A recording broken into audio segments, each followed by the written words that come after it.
You're free to admire someone else's beauty as long as you don't question yours. This is Mr. Box. Think inside the box and act outside the box. Now, are you comparing your chapter 2 with someone's chapter 20? Well, the message is clear. You must not compare yourself with someone else because you do not know what their journey is all about. It is very true that in our lives there are people who inspire us. There are people we admire.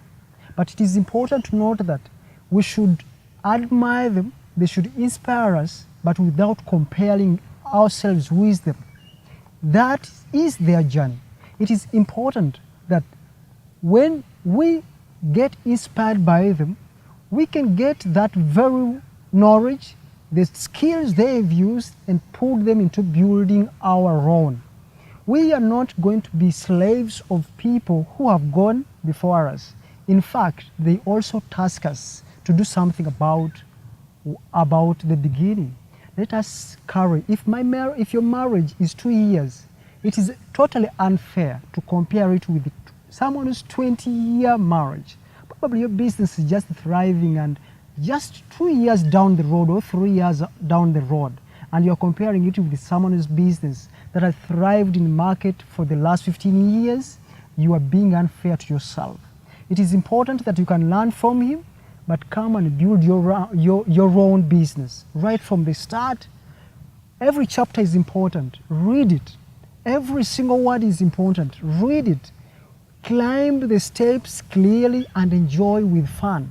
That spouse of yours, maybe a few days now, move with that person. You see, comparing causes a problem. It causes jealousy and envy. And in fact, if there is anything that has caused fall of marriages and relationships, that is comparing. A younger girl looks at a young man and say, this doesn't have a good car that I want, but the other one has a big car. You don't know the person who has the big car, what it takes to have it and how he got it.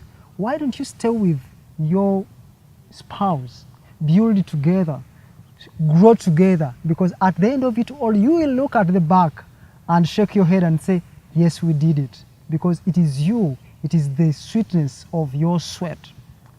Think inside the box, act outside the box.